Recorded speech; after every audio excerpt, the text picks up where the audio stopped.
This one. Doesn't that look like an underground tunnel entrance? Look at that. It's definitely underground. It's a huge entrance. Ito yung JMC. And sa first floor po nito, andito yung mga kwarto ng pastoral at kwarto ni Kibuloy.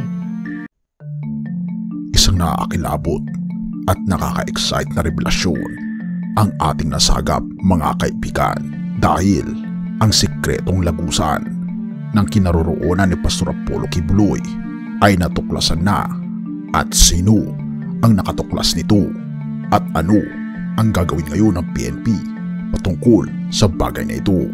Halika, atin itong pag-usapan, mga kaibigan.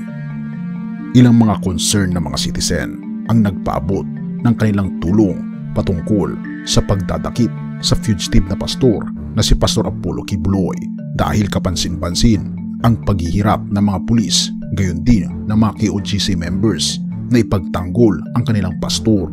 Ngunit ang layunin na madakip ang pastor ay tila baga nagiging mas mahirap. Ngunit may mga tao na malapit kay Pastor Apollo Kibuloy noon ang nagpahayag ng mga statement patungkol sa sikretong mga lagusan. Halika, ating panoorin ito. Isang concerned citizen na hindi nagpakilala kung sino siya at gumamit ng AI voice ang nagpakita ng isang mapa na kung saan ito ang mapa na ginagawa pa lamang ang mga pasilidad sa loob ng KOJC compound. Makikita ang isang bunker na tila baga ito ay isang lagusan patungo sa kung saan man. Atin pa siyang pakinggan, mga kaibigan. Alright, just a concerned citizen here. So all this news about Kibuloy and the PNP searching for him, it got me interested. So I decided to check out the KOJC compound on Google Maps. And I noticed something peculiar. So look at this. What does this area look like to you? This one. Doesn't that look like an underground tunnel entrance? Look at that. It's definitely underground. It's a huge entrance. And if we zoom out, it's a straight path from there going all the way to the airport hangar. So I don't know. I hope the PNP were able to check this area out, and if not, I hope it helps them figure something out. Ang tanong ay, ito kaya ang lagusan patungo sa kinaroroonan ni Pastor Apollo Kibuloy? Isa ring concerned citizen na dating kasamahan ni Pastor Apollo Kibuloy at naging assistant pa nito ang kumanta na at ipinakita sa kanyang vlog ang revelasyon ng mapa ng JMC na kung saan dito na-detect ang 8 mga heartbeats na kinaroroonan ng 8 tao daw sa ilalim ng establishmentong ito. Halika, atin itong pakinggan, mga kaibigan.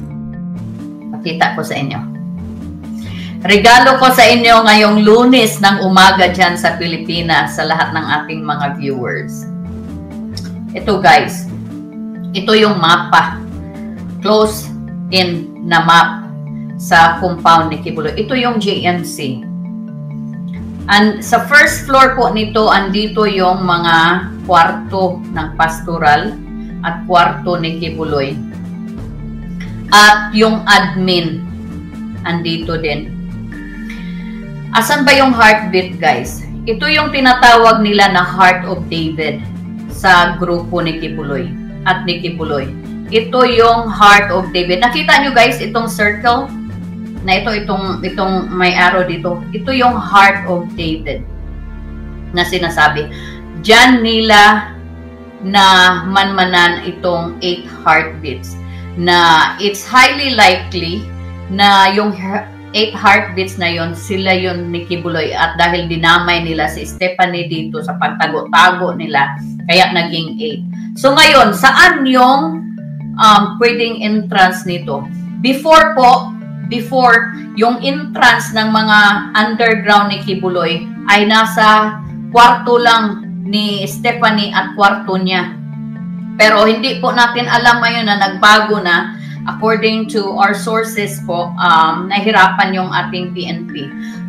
At ayon din kay Arlene Stone, makikita na siya ang tumulong sa PNP upang magkaroon ng informant sa loob ng QOJC compound. Sabi ko nga sa inyo, may pinadala tayo na asset to help out the operation. So hopefully, magiging helpful na ito. So, yan lang muna ang pwede kong ma-share sa inyo guys, ha? At naniniwala ko, alam na ng PNP kung nasaan ang lagusan. Kumukuha lamang sila ng tiyempo para matakip si Pastor Apollo Kibuloy dahil sa tumitinding tensyon sa pagitan ng QOJC at ng mga pulisya. At naniniwala ako, oras na lang ang hinihintay at madatakip na si Pastor Apollo Kibuloy. Hebreo 4 verse 13. Walang nilalang na hindi nahayag sa harapan ng Diyos. Lahat ay lantad at hayag sa kanyang paningin at sa kanya tayo mananagot.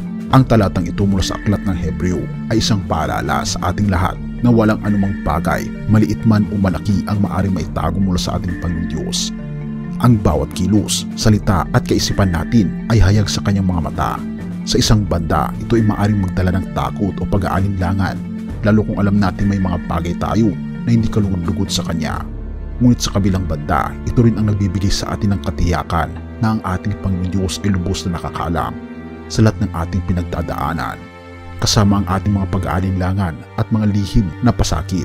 Ang ating pagkakilala sa ating Panginoon Diyos bilang isang makapangyarihang Ama na nakakaalam ng lahat ay nag-aanyaya sa atin na maging totoo at tapat sa Kanya. Hindi natin kailangang magkunwari o magbalat kayo sa harap ng ating Panginoon Diyos dahil alam niya ang bawat aspeto ng ating pagkatao. Ang pagiging hayag sa Diyos ay isang paalala na tayo ay nilikha niya at mahal niya tayo kahit na nakikita niya ang ating mga kahinaan at pagkukulang. Sa kaso ni Pastor Apollo Kibuloy ay walang magpakailanman na pwedeng ikubli sa harapan ng ating Panginoong Diyos. Malalantad ang tunay nating pagkatao, ngunit may pag-asa sa kabila ng mga kasalanan, sapagkat ang ating Panginoong Diyos ay handang patawarin ang lahat na nagkasala sa Kanya. Ngunit nais niya na harapin natin ang mga consequences ng ating mga ginawa. At ito ang unang hakbang patungo sa tunay na pagbabago.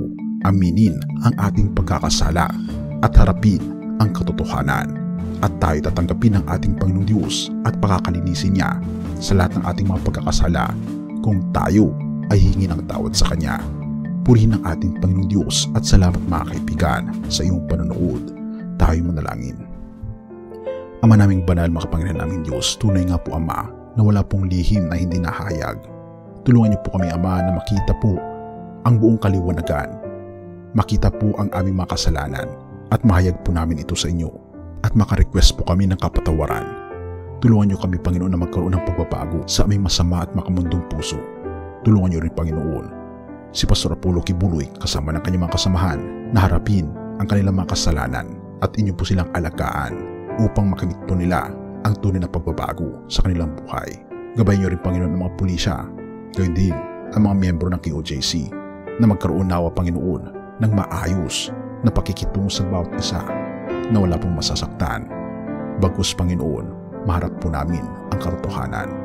Purihin ka o aming Panginoon Diyos at salamat po sa pagdinig ng aming mga panalangin at patawarin po kami sa lahat ng aming pagkukulang at pagkakasala sapagkat ito aming samot hiling sa matamis na pangalan ng aming Panginoon Hesus. Amen. Paano kung sabihin ko sa iyo na may isang libro na napakamakapangyarihan? Ito ay pinagbawal, binan at itinago mula sa publiko. Isang libro na naglalaman ng isang lihim na napakalalim. Ito ay nagbago ng buhay ng milyon-milyon at patuloy na yumanig sa pundasyon ng lipunan. Para sa The Great Controversy ay patuloy na lumalaki. Ang mga tao ay sabik na makuha ang aklat na ito bago pa ito muling mawala. Kaibigan, handa ka na ba na matuklasan ang katotohanan at baguhin ang iyong buhay? Sa 4,900, ito ay metikulosong ginawang mas mura sa halagang $799 lamang.